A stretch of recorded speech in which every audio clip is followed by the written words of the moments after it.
My name is Arthur Sterling. I am 64 years old. I used to be a successful architect who designed the skeletons of skyscrapers. Now I am a retired man confined to a wheelchair, living under Seattle's gray skies. If you asked me whether the greatest destruction of my life was that construction accident that damaged my spine or that rainy morning that started this story, I would choose that morning without hesitation. Broken bones heal, but once the backbone of your soul cracks, you can never stand tall again. That fateful morning began like any other. It was 5:00 a.m. Outside, Seattle's infamous bone-chilling rain pounded against the windows. The ceiling fan in the bedroom spun lazily, as if trying to slow down time. I reached out to the empty space beside me. It was cold. Knowing Evelyn sometimes got up to drink water. I didn't think much of it. With that familiar numbness in my legs, I lay under the blanket in blissful ignorance. Only minutes remained before my world came crashing down. The doorbell cut through the silence like a knife, startling me awake. It rang insistently, frantically, and irregularly. Who could it be at this hour? I tried to sit up in bed, pushing myself up with my arms. What would be a simple action for able-bodied people, running to the door, was a series of procedures for me. Drag my body to the edge of the bed, pull the chair closer, lock the brakes, transfer myself. With every second, the bell grew more frenzied. I threw on my robe and spun the wheels quickly down the hallway. When I opened the door, my 70-year-old neighbor, Mrs. Clara Higgins, was standing there. Clara was always a prim English lady, her hair done, pearl necklace around her neck. But now she stood before me, trembling, her dressing gown soaked through from the rain, her eyes wide with fear. "Arthur, for God's sake! Arthur, you need to wake up!" Her voice was breathless. "Evelyn, your wife Evelyn. I just saw her." I thought Clara was senile or had had a bad dream. "Clara, calm down. Evelyn is sleeping inside," I said, my voice still thick with sleep. "No!" he shouted, as raindrops streamed down his face. "He just got into a black limousine. There were 4 men in suits with him. The luggage. Arthur, they loaded the trunk like an army and sped off, burning rubber. It was an escape, Arthur, not a move." I loosened the brakes on my wheelchair and turned around. "You're wrong," I said, but the cold wolf inside me had already begun to stir. As I moved down the hallway, the squeak of the wheels on the parquet floor sounded like a scream to my ears. I turned into the bedroom. The bed was empty. I touched the pillow. It was ice cold. "Evelyn?" I called out. My voice echoed in the bathroom, but there was no answer. I turned the wheels toward the wardrobe. At that moment, I could feel my heart pounding in my chest. When I pushed open the sliding door of the wardrobe, I faced the biggest shock of my life. Evelyn's side was like a ransacked store. Her beloved designer dresses, furs, expensive shoes, they were all gone. Only empty, gray metal hangers remained, swaying like skeletons. That emptiness reminded me of the feeling when I lost my legs. Incompleteness. An irreversible loss. In a panic, I turned the wheels and headed for the study. The safe. I struggled to climb onto my chair to reach the secret compartment behind the wall. My trembling fingers entered the code. When the lid opened, the darkness inside smiled at me. It was empty. Years of savings, emergency cash, deeds, passports, all gone, vanished into thin air. When I returned to the living room, Clara was still standing in the doorway, looking at me with pitying eyes. I recognized that look. Everyone had looked at me that way after the accident. "I didn't want to be the bearer of bad news, Arthur," she whispered, "but I couldn't let you find out alone, in the dead of night." This was only the beginning of the darkest day of my life. I remained rooted to my chair in the middle of the living room. Evelyn, my wife of 30 years. The woman who looked at me, who grew old with me, who said, "In sickness and in health." How? Why? Clara went into the kitchen, and with the practicality of those old country folk, immediately started brewing strong coffee.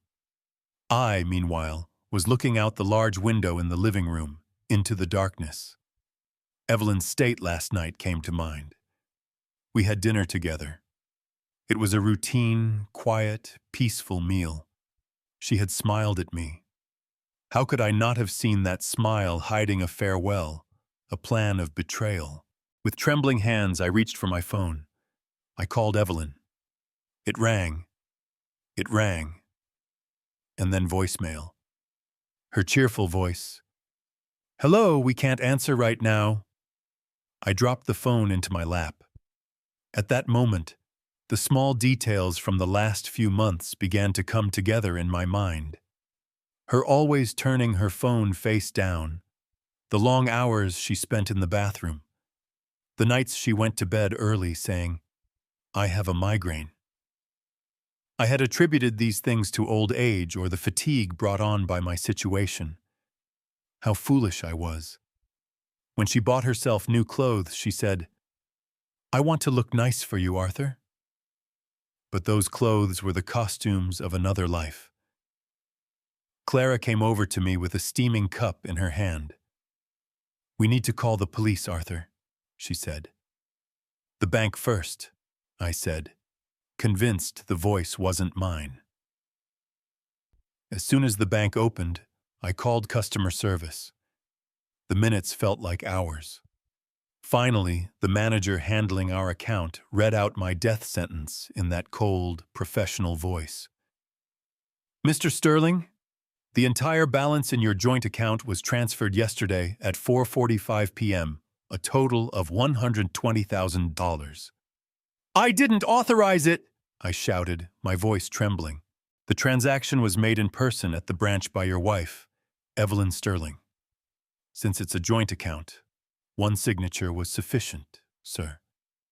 The phone slipped from my hand and fell into my lap. $120,000. It wasn't just money. It was my safety net, my treatments, my elevator-equipped home, my future. All gone. Just then, my phone rang again. Hoping it was Evelyn, I looked at the screen with foolish hope. But the caller was an unknown number. "Mr. Arthur Sterling?" said the formal voice on the line. "This is attorney Paul Davis. I'm calling about an issue with the transfer of your property." "What transfer?" I said, my breath catching. "My house isn't for sale." "Sir, according to our records, your wife, Evelyn Sterling, came to our office yesterday with a notarized power of attorney and initiated the sale. The title transfer was completed this morning." The world began spinning around me. I gripped the wheels of my chair tightly, or I would have fallen. Evelyn hadn't just left. She had left me homeless, penniless, and dishonored. She had buried me alive in this chair, under the wreckage of my own life. When the phone slipped from my hand and fell into my lap, the world was spinning around me like a whirlpool, but I was stuck in that damn wheelchair. The lawyer's words echoed in my mind. The sale is complete. This house to which I had devoted 30 years, every corner of which I had specially designed for my disability, the ramps of which I had drawn with my own hands. It was no longer mine. The walls began to close in on me. My breath caught. The panic attack was like an invisible elephant sitting on my chest. Clara rushed to my side and held my ice-cold hands. "Arthur? Arthur, you're as white as a sheet. Say something." My lips moved, but no sound came out. What could I say? I'm homeless, Clara? My wife threw me out on the street? Just then, the doorbell rang again. That sound was no longer a sign of a visitor, but the tolling of a death knell. Clara moved to go to the door, but I stopped her. This was my battle. I turned the wheels toward the door, my arms growing heavier with each turn. When I opened the door, the man standing there was a courier wearing a cheap suit, holding a yellow envelope. He wasn't looking at me, but over my head at the hallway behind me. He was the type who avoided eye contact with people in wheelchairs, as if disability were contagious. "Mr. Arthur Sterling?" he said, finally lowering his gaze. "That's me. This is for you." He dropped the envelope into my lap and walked away without looking back, as if fleeing a crime scene. I opened the envelope.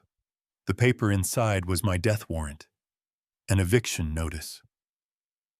The new owners of the property demanded that the premises be vacated within 30 days. I closed the door and leaned my back against the wooden surface. My tears flowed down my cheeks like an unstoppable flood. This house was not just bricks and mortar. This house was my independence. The walk-in closets, the wide doors, the private bathroom. While the outside world was an obstacle course for me, this place was my sanctuary. Evelyn had taken not only my roof, but also my legs for the second time. That day and the days that followed passed like a blurry nightmare. I was like a zombie. I forgot to eat. I skipped my medication. Clara, God bless her, came with a tray at every meal. She force-fed me, helped me get from my wheelchair to my bed. If it weren't for her, I would probably have rotted away in that hallway. I kept thinking about Evelyn. That first day we met at university, I was sketching on the steps of the architecture faculty while she was studying art history.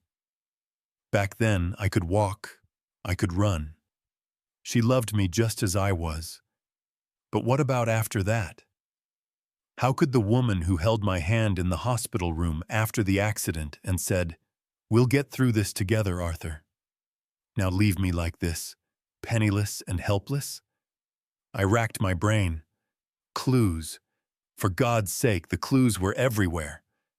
I remembered her saying last month, "Arthur, maybe we should renew your power of attorney so I can easily handle your banking affairs in case of an emergency." It had seemed so reasonable at the time. My hands were shaking, making it hard to sign things, and she was taking care of everything for me to... It turned out I had given my own executioner the authority to pull my trigger. As I was drowning in these dark thoughts, my phone rang. My heart skipped a beat when I saw my son, Leo, on the screen. Leo was doing a master's degree in architecture in London. We didn't talk often because of the time difference between us and his busy schedule. "Leo?" I said, trying to keep my voice steady. "Dad?" His voice was tense. "What's going on? I got a very strange email from Mom." I felt the blood freeze in my veins. Evelyn had reached him. "What? What did she say to you?" "Dad, Mom wrote that your condition has worsened. She said it's the onset of dementia, that you've become aggressive and attacked her." Leo's voice broke. "She said she had to leave home to protect herself, that you need treatment, but you refused. Dad, is this true? Why didn't you tell me?" Anger. Pure, searing anger climbed up from my chest. Evelyn hadn't just stolen my money and my house. She was trying to kill the father in my son's eyes. She was painting me as a senile, violent old man. "Lies!" I roared, the power in my voice surprising even me. "Leo, it's all a big fat lie!" "But Dad, he sent me money." A large sum was deposited into my account. He said, "We can't afford your father's medical bills." I'm sending this money so you can finish your education and build a new life for yourself. Don't come back. Your father could be dangerous." "That money is ours, Leo," I shouted, tears streaming down my face again. "That money is what we saved for your future. My medicine money. Our home money. Your mother took everything, Leo. She sold the house, emptied the accounts, and ran off with someone else." There was a long, heavy silence on the other end of the line. I could almost hear the sound of the rain in London, or maybe it was just the beat of my own heart. "Someone else?" Leo's voice was a whisper. "Another man?" I told him everything. The limousine escape in the dead of night, what Clara saw, the empty safe, the sold house. As I spoke, I could hear Leo's breathing change. Shock gave way to a pain beyond denial. "I can't believe it," he said finally. "Mom, she's not like that. She can't be." "I thought so too, son. For 30 years, I thought so too." "Dad, I'm getting on a plane right now. I'm coming to you." "No," I protested. "School, your thesis. You can't risk it. I'll take care of myself." "Dad, don't be ridiculous." Leo's voice was authoritative for the first time. "You're about to be homeless, alone in that chair. Mom has basically left you to die. I'm coming. This is not up for discussion." When I hung up the phone, a strange feeling came over me. I wasn't alone. Evelyn had tried to erase me, but she couldn't take the most important thing from me, my son. And Leo's determined voice had rekindled the fire that had been dying inside me. The next morning, with Clara's help, I put on my suit, sitting in my chair. Adjusting my tie was harder than usual, but I did it myself. I looked at my reflection in the mirror. A tired old man in a wheelchair, but in my eyes, there was no trace of yesterday's empty stare. "Where are we going, Arthur?" Clara asked as she helped me into her car. "To war, Clara," I said, watching her stow my wheelchair in the trunk. "First to the lawyer, then to the police. Evelyn Sterling will learn she sentenced the wrong man to the wrong chair." Sitting in that cold, fluorescent-lit waiting room at the police station, telling a detective how my wife had robbed me blind, was one of the most humiliating moments of my life. But I had to tell him. This wasn't just a divorce case. It was a fight for survival. When we left the station and went to my lawyer and old friend Marcus Thorne's office, Seattle's gray sky had given way to a downpour. Marcus's office was in one of the old, high-ceilinged buildings downtown. The wheelchair ramp was at the back entrance, the dingy, trash-smelling service entrance where the defective ones were supposed to enter. As Clara pushed me up that ramp, trying to shield me from the rain, I felt more humiliated than I ever had before. Evelyn hadn't just stripped me bare. She had also condemned my dignity to these back doors. Marcus greeted us behind his mahogany desk, a professional concern on his face. I showed him the eviction notice, the bank statements, and the power of attorney bearing Evelyn's forged signature. "This is very serious, Arthur," Marcus said, taking off his glasses and placing them on the table. "Forgery, aggravated fraud, embezzlement. Your wife has violated half the articles in the criminal code." "So what can we do?" I asked. The helplessness in my voice mingled with the creaking of my wheelchair. "The sale of the house can be stopped. Since it was done with a forged power of attorney, we'll file a lawsuit to cancel the title deed. It will take a long time, but they can't throw you out on the street. At least not for now." He took a deep breath. "But the money, that part is difficult. If he transferred the money abroad to accounts that are difficult to track, it could take years to get it back." Years. Did I have that much time?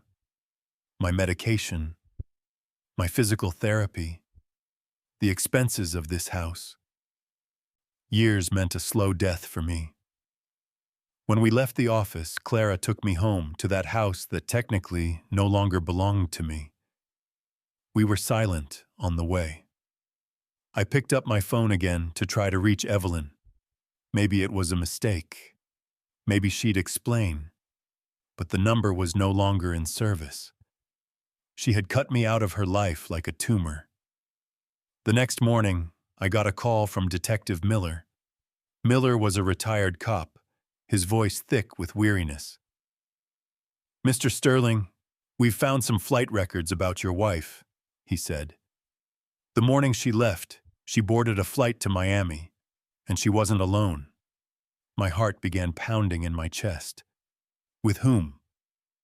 "A man named Julian Blackwood is listed with her. First class, seats together. Julian Blackwood." The name sparked a flicker in the dark corners of my mind. Where had I heard that name before? I rolled my wheelchair to the window and strained my memory, looking out at the rainy street. And suddenly I remembered. 6 months ago, at a charity dinner organized by the Architects Association, Evelyn had persuaded me to go. "You need to socialize, Arthur. You're shut up in the house," she had said. That night, as I maneuvered my wheelchair between the cocktail tables, Evelyn was chatting with a man. A tall, tanned man wearing an expensive suit, exuding confidence. When I approached them, Evelyn introduced me. "My husband Arthur, he's an architect." Or was. I didn't notice the slight condescension in that "was" at the time.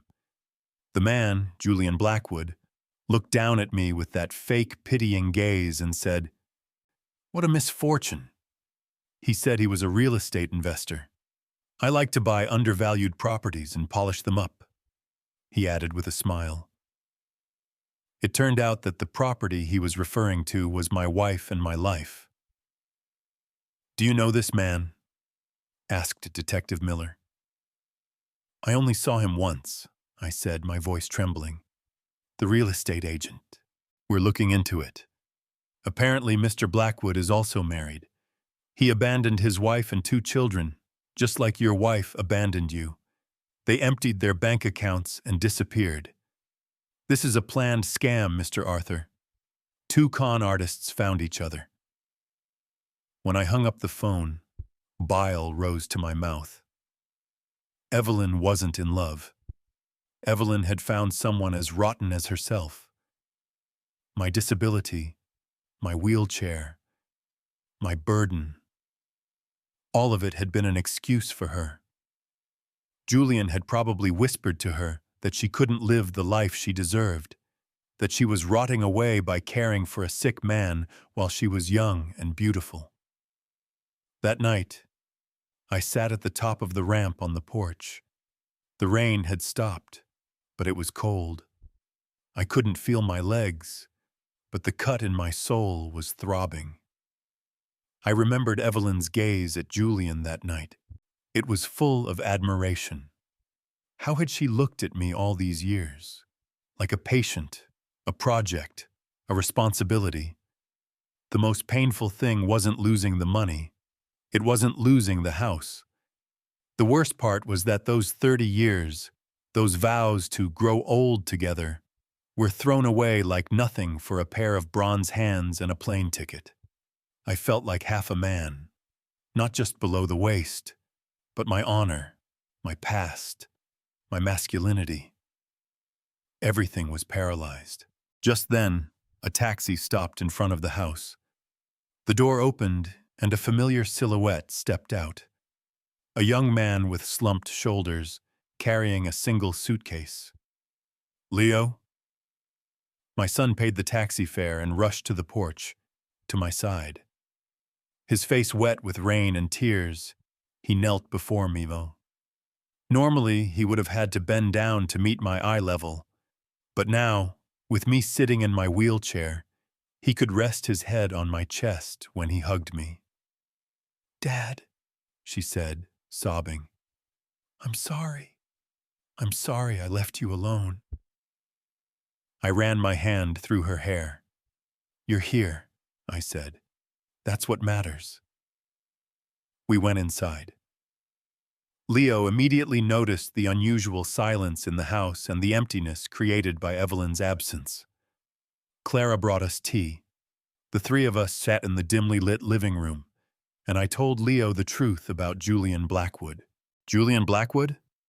Leo frowned. "Dad, Mom's iPad.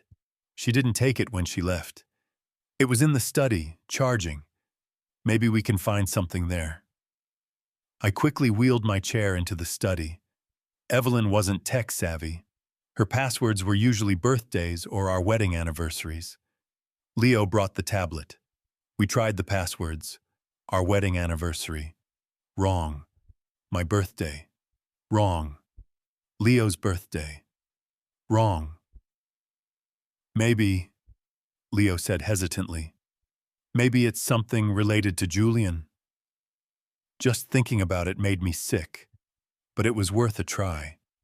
We didn't know Julian's name or when they met, but then I remembered the date of that charity dinner. October 12th. 12:10, I said. Leo pressed the button. The screen opened. What appeared before us was a digital museum of betrayal. Emails, messages, photos, correspondence dating back months. Julian called her my princess. Evelyn called him my savior. They had discussed their plans step by step. They had discussed which accounts to empty and when, how to obtain the power of attorney, and even which nursing home to put me in. Yes, a nursing home. Julian had sent me a link to the brochure for the Silent Valley nursing home. He had written underneath it, "Don't worry, sweetheart. It's state-subsidized.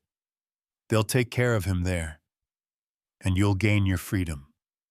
Don't let a man who can't walk hold back a woman who is learning to fly." When I read that sentence, the last shred of love inside me died. It was replaced by an icy, sharp hatred. I might not be able to walk, but I would go to hell and back on this wheelchair's wheels to find them. "This tablet," I said, looking at Leo. "This tablet will be our greatest weapon." But we didn't know yet. Evelyn's betrayal wasn't limited to money. That thick envelope left in the mailbox that day, which I hadn't opened yet, was about to open the second act of the disaster. Leo's face was ashen as he looked at the pile of papers on the kitchen table. What came out of that thick, yellow envelope proved that Evelyn's betrayal was not just an escape, but a plan for destruction. The envelope was filled with notices from various banks. "This is impossible," I whispered, looking at the credit card statement in my hand. "I never got this card. I don't even know where this bank's branch is." But the papers didn't lie. 3 different credit cards opened in my name, 2 personal loans, and even a luxury car financing. The total debt exceeded $100,000. Evelyn had used my identity information, my social security number, and my disability report to turn me into a living dead man, a financial wreck. The possibility that my disability report had been used to secure positive discrimination or priority in credit applications made me sick to my stomach. "The signatures," said Leo, holding a document up to the light. "Dad, these signatures aren't yours, but they look a lot like yours." A bitter smile spread across my face. "Remember, Leo, after the accident when my hands started shaking, I had trouble signing my name. Evelyn would say, 'Don't tire yourself, honey. I'll be your hand.' I would let her hold my hand and sign for me. Turns out she wasn't just helping me. She was honing her own forgery skills. The next day, Leo and I headed to the banks. Loading my wheelchair into the car, unloading it, trying to get through the narrow revolving doors of the bank branches. With every step, Evelyn's absence stabbed me like physical pain. She used to overcome these obstacles for me. Now she had created them. The first customer service representative at the bank was a young, inexperienced man. When we explained the situation, he looked at us suspiciously. "Mr. Sterling, these loans were taken out with wet signatures and notarized power of attorney, since your wife is—" "My wife defrauded me!" I shouted, my voice echoing through the bank. People turned to look. An angry old man in a wheelchair. In their eyes, I was a pitiful sight. Leo touched my shoulder to calm me down. "We will process the appeal forms," said the representative, averting his eyes. "But this process could take months. In the meantime, your credit score—" "I don't care about my credit score," I said through gritted teeth. "My honor has been stolen." We visited 3 more banks that day. The story was the same at each one. Evelyn had slithered through a loophole in the system, exploiting my needing care status. When we got home that evening, I was physically exhausted. The spasms in my legs had worsened. But my mind was clearer than ever. Leo continued reviewing the account statements in his study. Around midnight, he came into the living room with a piece of paper in his hand. "Dad, you need to see this." I took the paper. It was the statement for our joint account for the last 2 years. Leo had underlined certain lines in red pen. "On the 15th of every month," Leo said, "there's a regular outflow of money. The amount isn't always the same, but it's been increasing. It started at $500 and has gone up to $2,000 in recent months." I looked at the recipient section. JB Consulting. "JB," I murmured. "Julian Blackwood."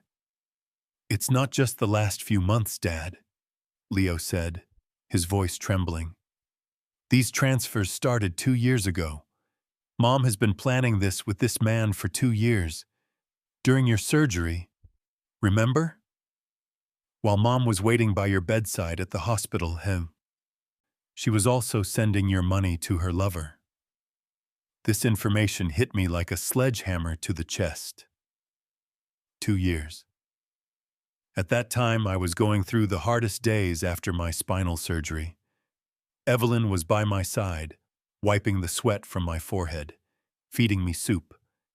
And apparently, with those same hands, she was giving the transfer orders that stripped me bare. The coldness of the betrayal froze my blood. This wasn't a momentary mistake. It was a murder planned with surgical precision. A murder designed to kill my soul. "We have to find them, Leo," I said, wiping the tears from my eyes. "Not just for the money. To look him in the face and ask, why?" "We'll find them," Leo said firmly. "I have a friend in London who's a cybersecurity expert. I'll send him the data from my mom's tablet. We can track their digital footprints." Just then my phone rang. It was midnight. Phones ringing at this hour are never a good sign. The screen read unknown number. "Hello? Mr. Sterling?" The voice was familiar, formal, and cold. "Detective Miller." "Yes. Any developments, Detective?" "About your wife and Mr. Blackwood. We received news from Miami." My heart raced. "Did you catch them?" "Not exactly. They were staying at a luxury hotel in Miami. But last night, the police were called to the hotel. A report of a violent fight." "Evelyn, is she okay?" I hated myself for asking that question. Still worrying about the woman who had done all this to me. What kind of curse was this? "Your wife wasn't there," Miller said. "When they went to the room, Mr. Blackwood had fled. But hotel staff say your wife took a taxi to the airport after the fight. And Mr. Sterling." "Yes?" "According to flight records, He bought a return ticket to Atlanta, meaning here. He should have landed this morning. The phone froze in my hand. He was coming back. He was returning to the city, to the scene of the crime, to the wreckage. Why would he come back? Asked Leo, listening to the conversation on speakerphone. I don't know, said Miller. But we're reviewing the airport cameras. And Mr. Sterling, keep your door locked. If that man, Blackwood, is following him, things could get dangerous. When I hung up the phone, a heavy silence fell over the living room. Outside, the wind rattled the old windows of the house.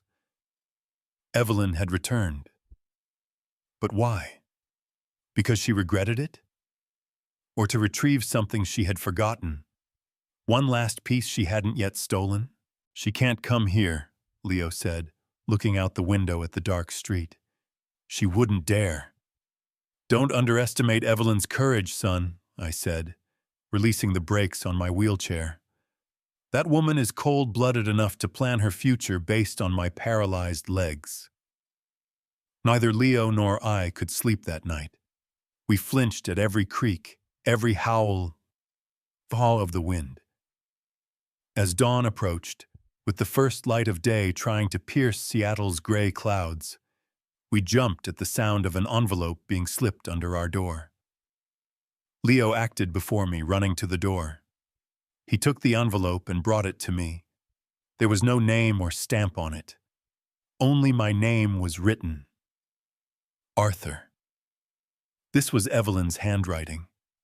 Those familiar, elegant, slanted letters. The handwriting that had written my birthday cards and love letters for years, but now, did it carry a threat or a farewell? I opened the envelope with trembling hands. A single piece of paper fell out. On it was a short note, hastily written, the ink smudged in places. We need to talk. I beg you, don't call the police. Your life is in danger, Arthur. Not just yours, but Leo's too. Tomorrow morning at 10, at our old place. As I read the note, the paper trembled in my hand. Our old place. That small, shabby cafe next to the university campus, where we first met. He was calling me there, to our past, or to a trap. The cafe Evelyn referred to as our old place was the Rusty Lantern, right across from the university campus. 30 years ago, when I was still an architecture student and my legs could carry me anywhere in the world, we would sit there for hours, planning our future. Now that future had turned into a pile of rubble. The note said, "Call the police, but I wasn't foolish enough to trust Evelyn's word anymore. We contacted Detective Miller. Miller admitted it was risky, but said this was our best chance to catch Evelyn. 2 plainclothes officers would be stationed inside the cafe, and 1 outside on the street. At 9:30 in the morning, Leo and I arrived in front of the cafe. And at that moment, I encountered another one of life's small, ironic slaps in the face. The building's entrance had been renovated, but there was no wheelchair ramp. Just 2 steps.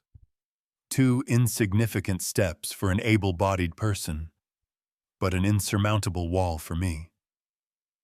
I'll take care of it, Dad, Leo said, moving behind the chair. No, I said through clenched teeth. I can do it myself. I couldn't. I knew that. But I didn't want Evelyn's first glimpse of me to be of me being carried like a sack in my son's arms. I pushed the wheels against the curb and tried to lift myself up. My arms trembled, the chair slipped, and I nearly fell. Leo caught me just in time. Please, Dad, he said quietly. This is no time for pride. I shook my head helplessly. Leo tilted the chair back and carried me up the steps. When we went inside, a few students in the cafe turned their heads and looked at us. I recognized those looks, that poisonous cocktail of curiosity and pity.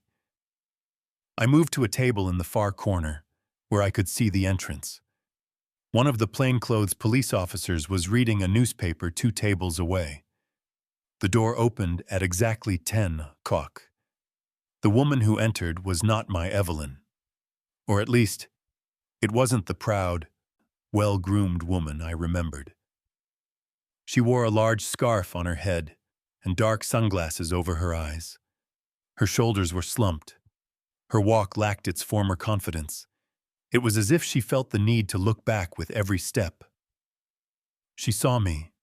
She paused for a moment. She looked at my chair. I couldn't see the expression behind her sunglasses at that moment, but I could guess. Guilt. She approached the table and sat down in the chair opposite me, taking care not to touch me. She took off her sunglasses. The bruise under her left eye was obvious, even though it had been covered with foundation. "Arthur?" she whispered. Her voice was cracked. "Why did you come, Evelyn?" I said, trying to keep my voice as cold as possible. "What else are you going to take? My kidney?" Her eyes filled with tears. "You're right about everything. Everything you said is true. Being right doesn't bring my home back," I said. "Being right doesn't restore my honor. Where's Julian? Did he beat you?" She bowed her head. "Julian, he's not the man I thought he was, Arthur. He's a monster." "Did he have to cheat you too for you to understand that?" "It wasn't just the money," she said, her voice trembling. "Everything changed when we went to Miami. The kind, caring man was gone. In his place was a control freak, prone to violence. He took my passport. He locked me in the room. Arthur, I thought he loved me. When he told me that taking care of you was too much for me, that I deserved to be free, I believed him. And you sold me out for freedom," I said ruthlessly. "You buried me in that house in those debts and left." "I'm sorry," she sobbed. "I swear, Arthur, I'm sorry. But I came back to warn you. Julian isn't just a con man. He's dangerous. He has connections in Seattle." "Connections?" Leo interrupted. "What kind of connections?" Evelyn didn't dare look at Leo. "I don't know. I heard it on the phone. He called him the Shadow. Someone is watching you, Arthur. Someone who knows your house, your routine, who comes and goes." A cold shiver ran down my spine. The Shadow. Someone was watching me? I remembered that feeling of being followed when we went to see the land in the suburbs. "Why?" I asked. "You already took everything. What more does he want?" "The land in the suburbs," Evelyn said. "Julian is after that land.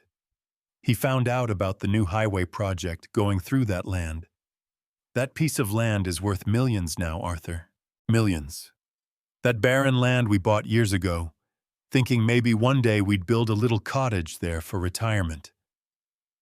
He wants me to sell that land," Evelyn continued. "He sent me here for that. If I can't convince you—" She swallowed. "He said Shadow would step in." Just then, Evelyn's bag vibrated. Her phone. When she looked at the screen, her face went pale. "It's him," she said fearfully. "Julian." "Open it," I said. "Put it on speaker." She opened the phone with trembling fingers.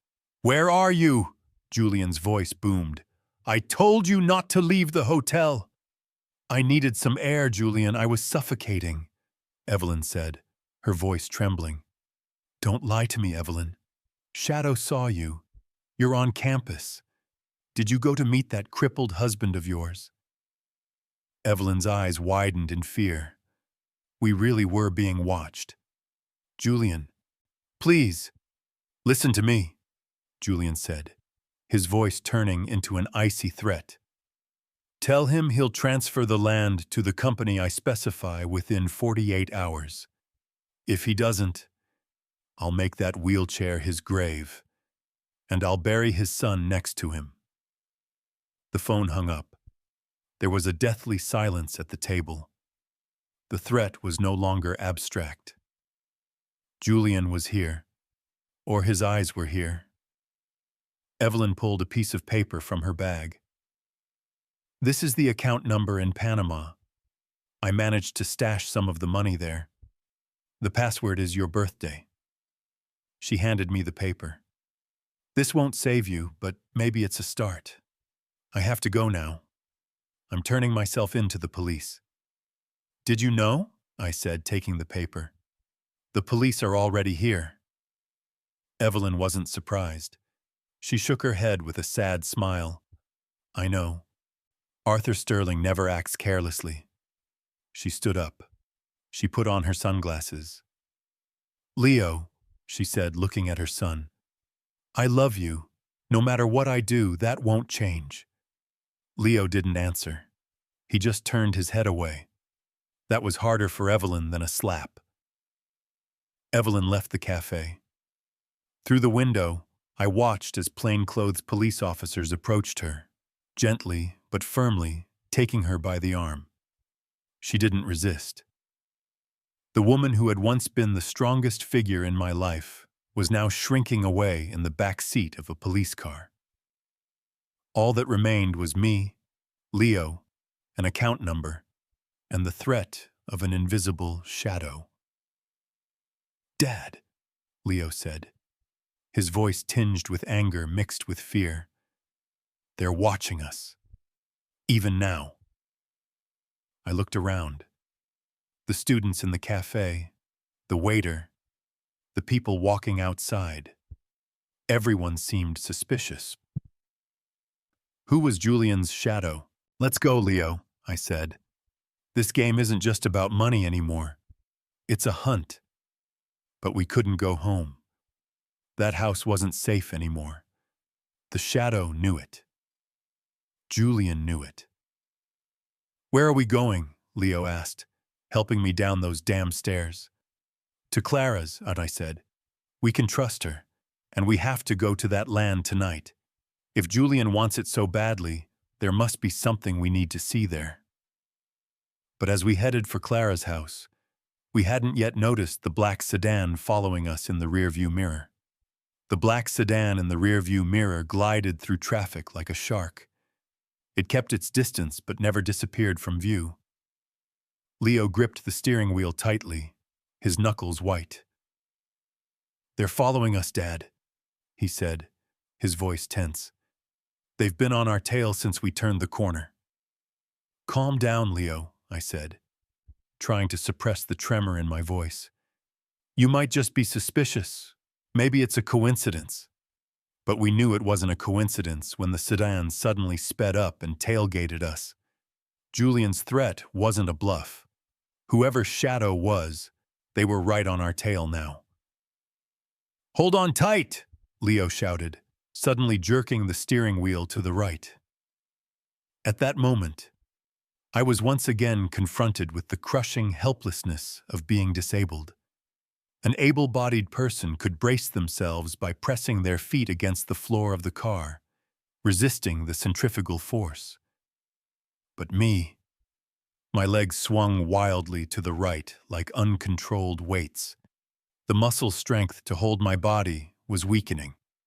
The seatbelt cut into my chest as my head slammed hard against the window.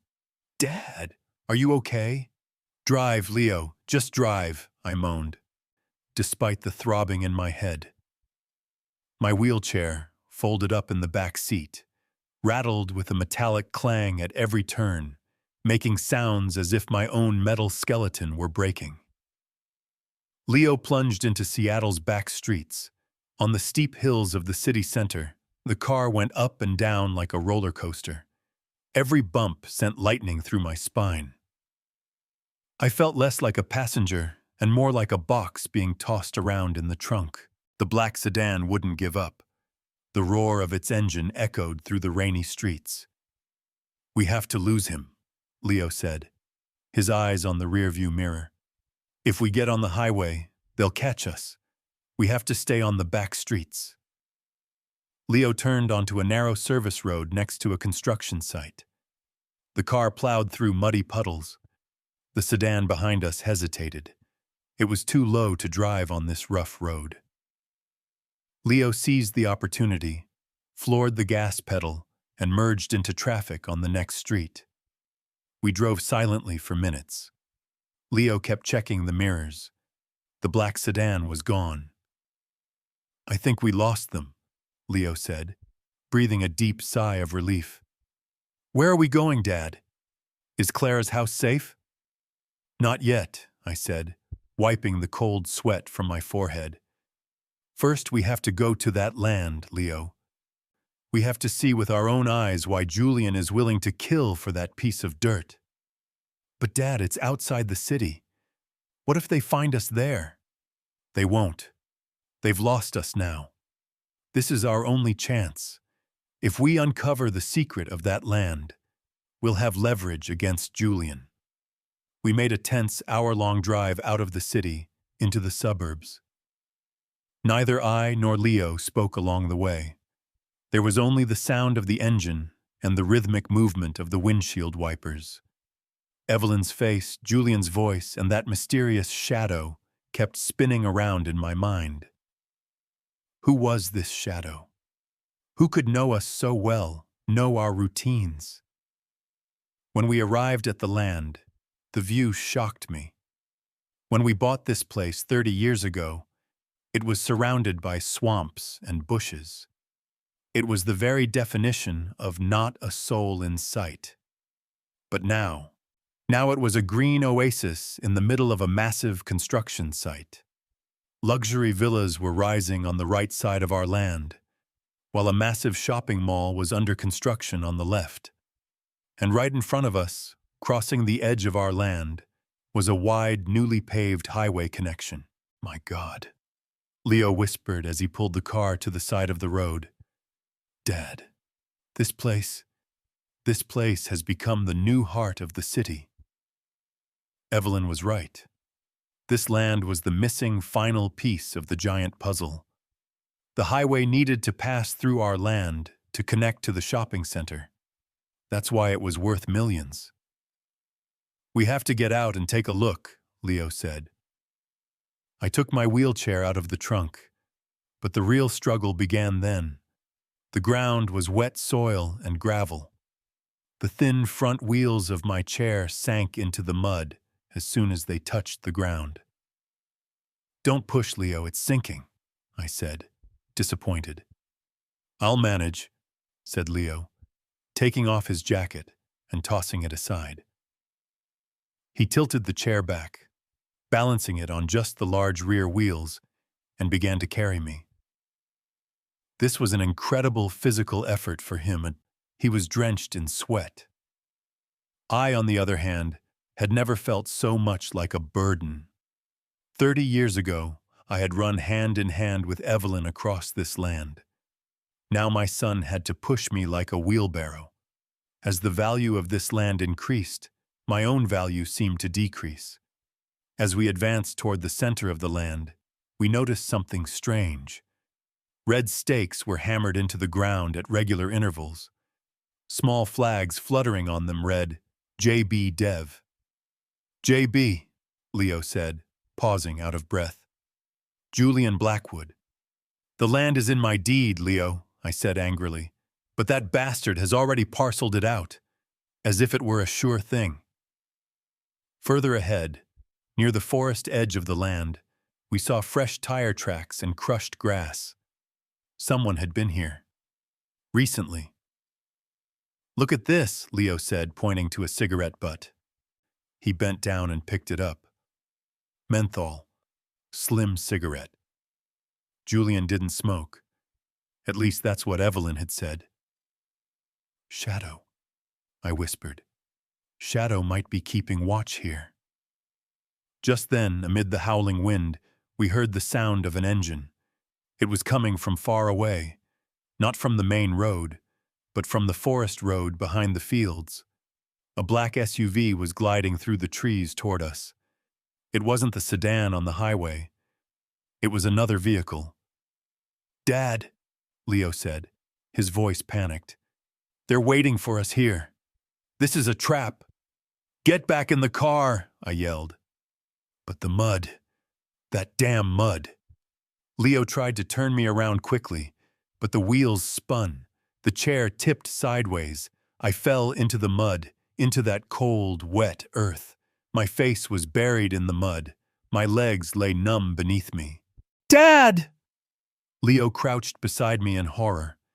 He tried to lift me, but I was heavy. The ground was slippery. The SUV was approaching fast.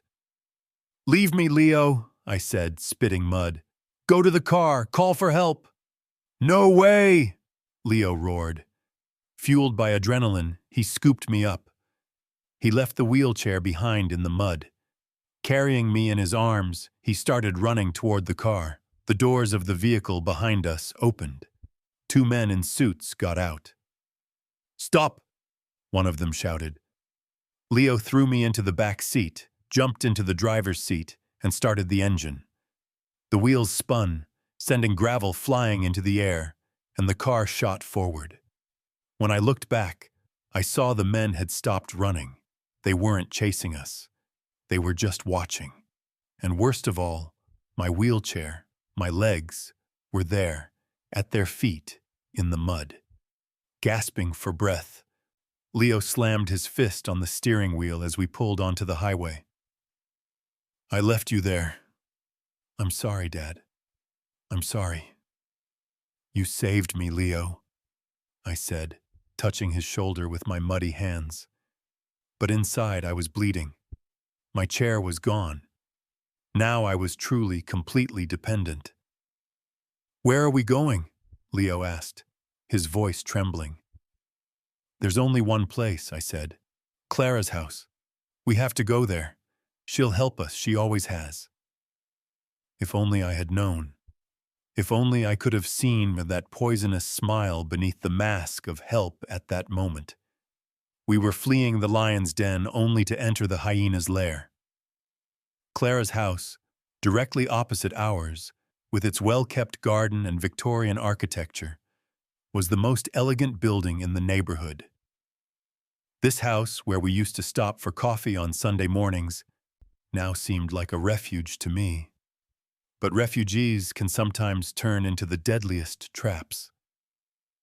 When Leo parked the car in the driveway, it was getting dark. The rain had started again. "I'll carry you, Dad," Leo said, opening the door. I nodded silently. I had no other choice. Leo slipped his arms under my back and knees. When he lifted me into his arms, I felt the shame of being carried like a baby by a grown man deep in my bones. My legs dangled like lifeless weights. When Clara opened the door, her face bore her usual motherly concern. "My God, what happened to you?" she asked, looking at our muddy clothes and my chairless state. "It's a long story, Clara," Leo said, carrying me inside.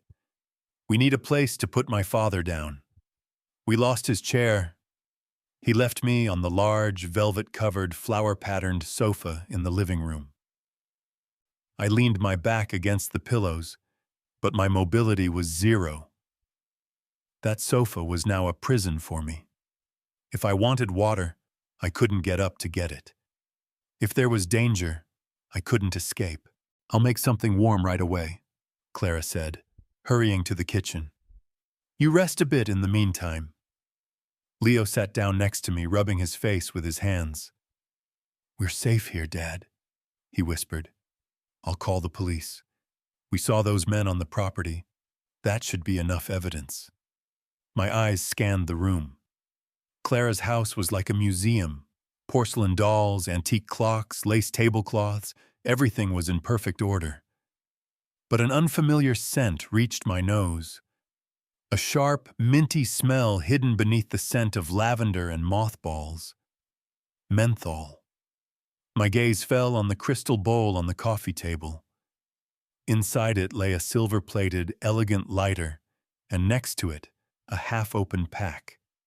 Thin, menthol cigarettes. My blood ran cold. It was the same cigarette butt we had seen in the mud out in the field.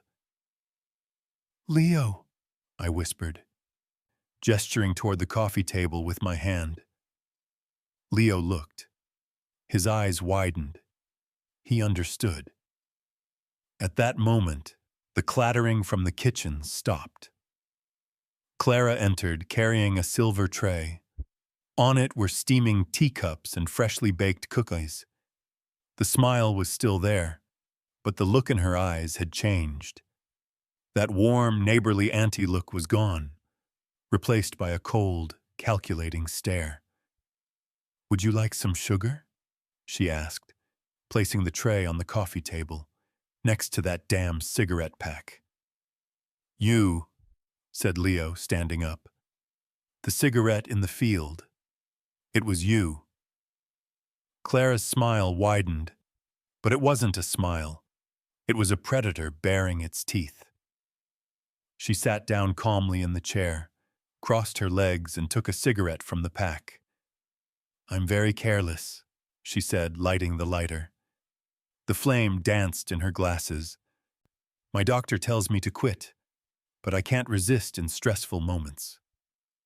"You betrayed us," I said, my voice trembling with anger. "Why, Clara, all these years, you were the one who told me Evelyn had run away. You helped me." "I didn't help you, Arthur," she said, blowing smoke into the air. "I manipulated you. Evelyn panicked that morning when she ran away, nearly ruining the plan.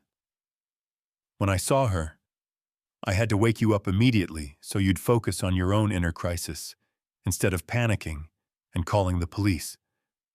And it worked. You fell into depression, and we planned our next moves."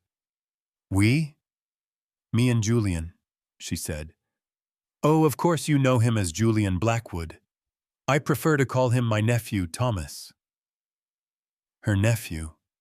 My world came crashing down. Clara and Julian, aunt and nephew. This wasn't just a scam. It was a family business. "He found Evelyn," Clara continued, as if discussing the weather. "A naive woman, starved for attention, fed up with her husband's disability. She was the perfect victim. But the real target was never Evelyn's little savings, Arthur. The real target was always that land." "How did you know about the land?" Leo asked, clenching his fists. He was struggling not to lunge at Clara. "From my husband," Clara said, her voice suddenly hardening. "My late husband, George. That land belonged to George's family, Arthur. 40 years ago, your father and his partners swindled that land from George. They knew about the zoning plans, tricked George, and bought it for next to nothing. George never got over it. He died of grief." The story was now falling into place. This wasn't theft. It was a twisted quest for justice in Clara's mind, a blood feud. "So you're taking revenge?" I said. "By robbing me, ruining my life?" "I'm taking what's mine," said Clara, pressing her cigarette into the crystal tray. "And now you're going to sign those transfer papers, Arthur, right now." "Never," said Leo, stepping in front of her. "My father won't sign anything. We're leaving now." Leo lunged at me, bending down to hug me. "I wouldn't do that if I were you, sweetheart," said Clara. Her voice was so calm that Leo hesitated. Clara pulled a small black pistol from her coat pocket. The barrel was pointed directly at me, sitting there on the couch like a target, unable to move, unable to escape. "Sit down, Leo," said Clara. "And Arthur, take the pen. If you don't sign that, I won't hesitate to scatter your son's brains all over my beautiful wallpaper. I needed a carpet cleaner anyway." Helplessness. Until that day, I thought I knew what helplessness meant. I was helpless when I lost my legs. I was helpless when I lost my home. But now, compared to what I feel with my son's life hanging on my trembling hands that can't even sign his name, everything else was nothing. I was stuck on the couch, wedged between the pillows. Clara was in front of me, a gun in her hand, looking at me with 40 years of hatred.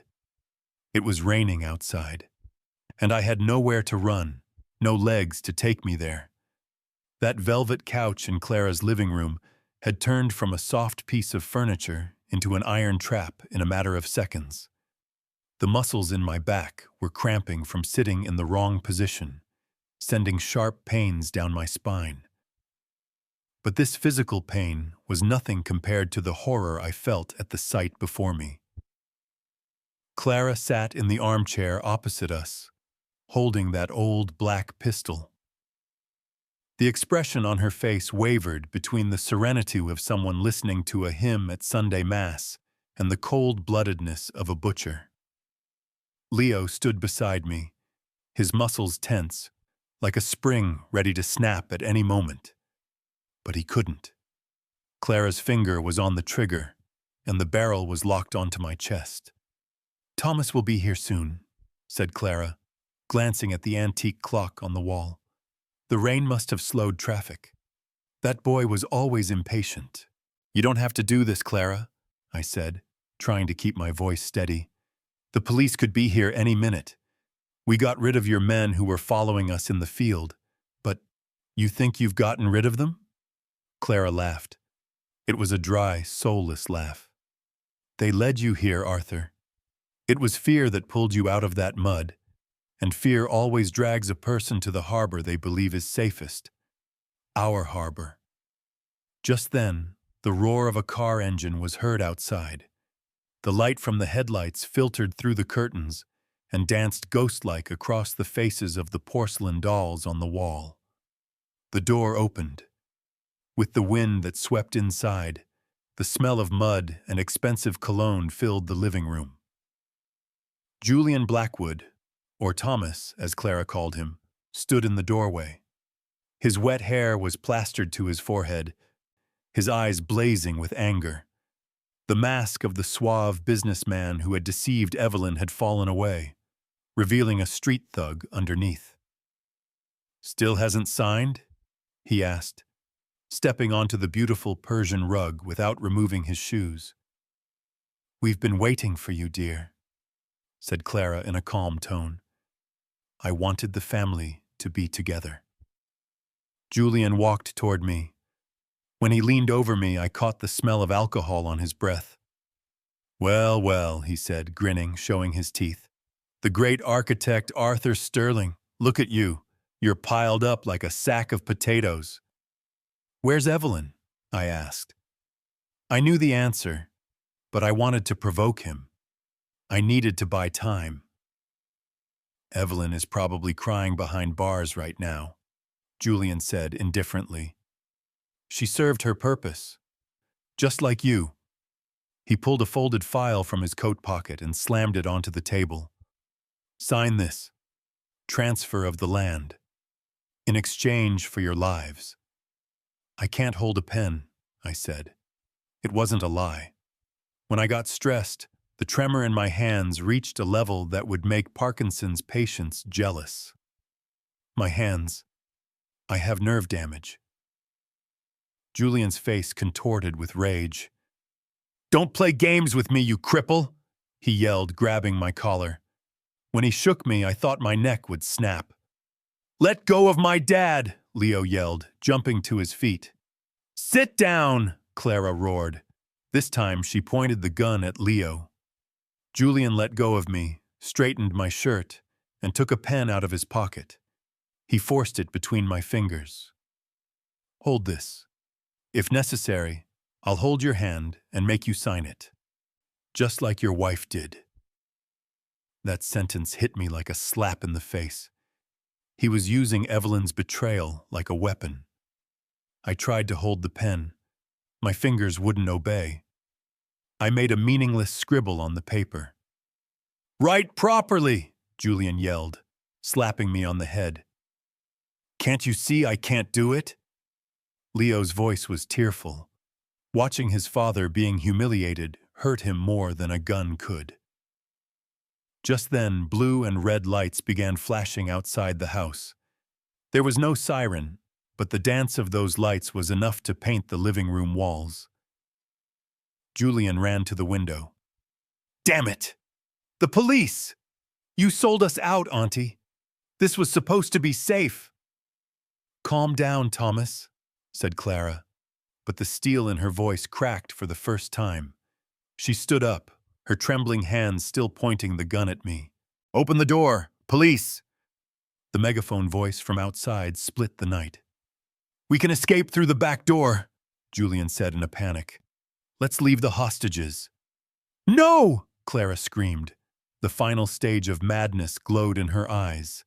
"That land is ours. It's George's inheritance. I'm not going anywhere without it." "Auntie, have you lost your mind? We'll rot in prison." Julian tried to grab the gun from Clara's hand. In that moment of chaos, Leo saw his chance. Driven by the instinct to protect his father, he made a move beyond reason. He lunged at Clara. "No, Leo!" I tried to shout, but my voice caught in my throat. My body was pinned to that couch. I could only watch. The struggle lasted only a second. Clara, despite her age, resisted with the strength that hatred gave her. Boom! The gunshot echoed through the small room like a thunderclap. Time froze. Julian froze. Clara froze. Leo staggered backward slowly. His eyes were wide with shock. His hands went to his stomach. The dark red liquid seeping through his fingers began to quickly stain his white shirt. "Dad!" he whispered and collapsed to his knees. "Leo!" My scream tore at my lungs. In that moment, I forgot the paralysis in my legs. I threw myself forward from the couch.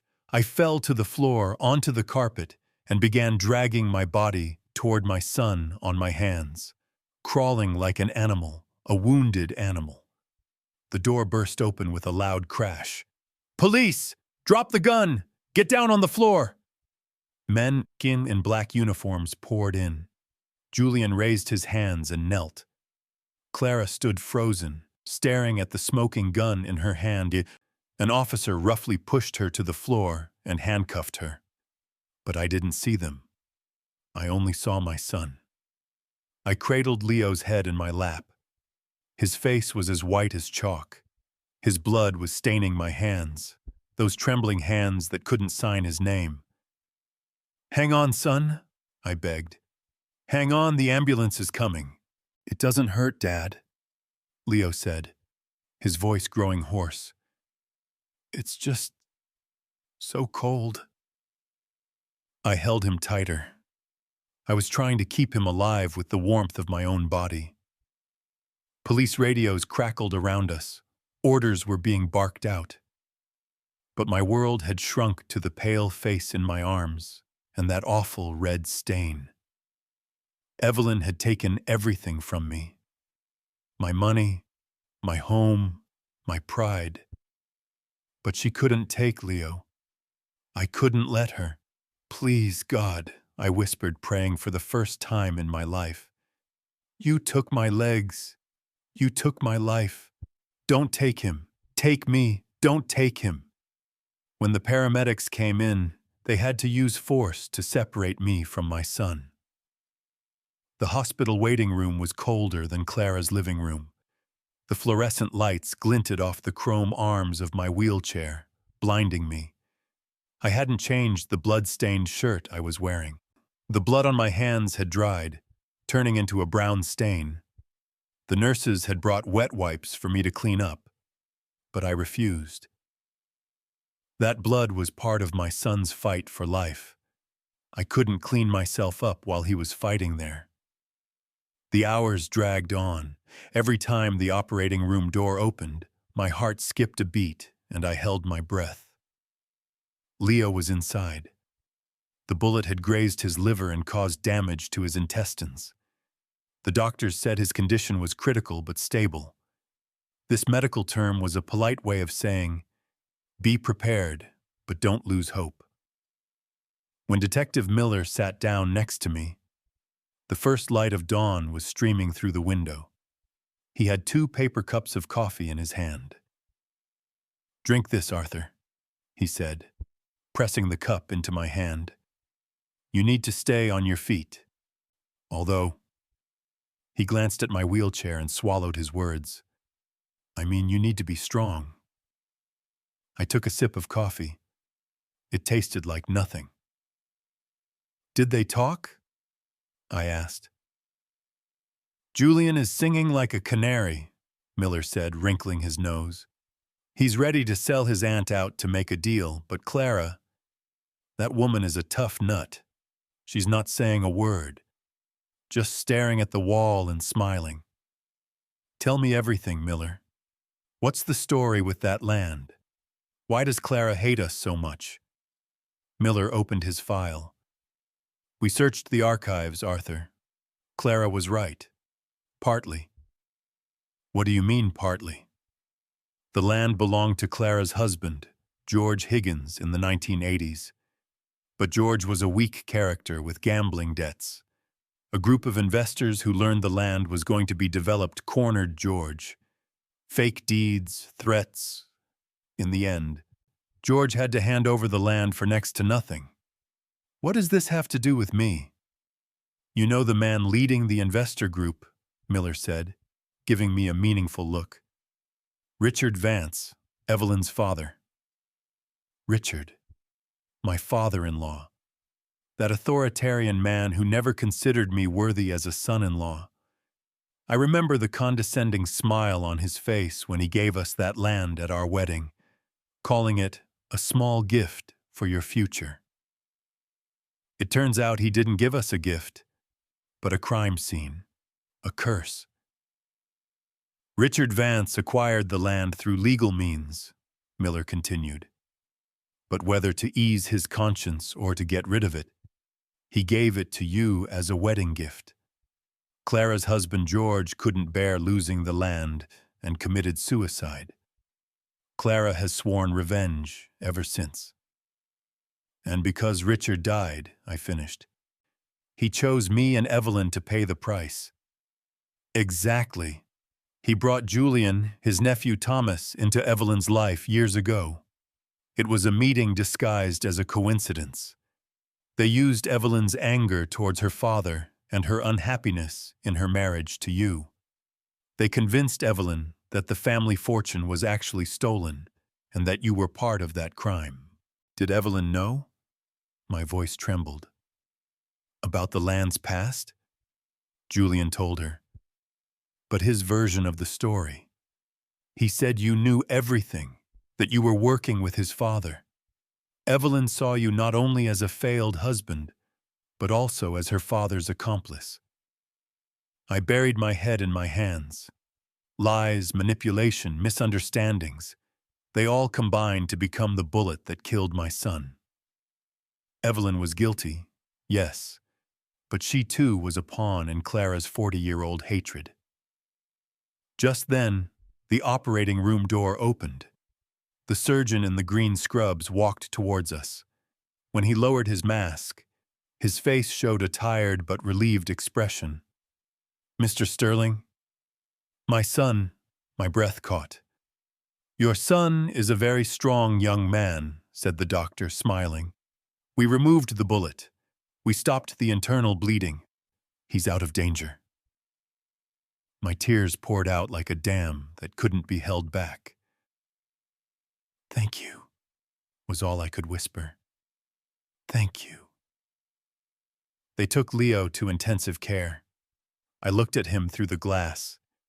He was pale, tubes attached to his body, but his chest was rising and falling steadily. That breathing was the most beautiful melody in the world to me. The next day, Evelyn's lawyer came to the hospital. He had a file in his hand. Mrs. Vance, he said. He had changed her last name immediately. He has a message for you. And an offer. I have nothing to say to him, I said.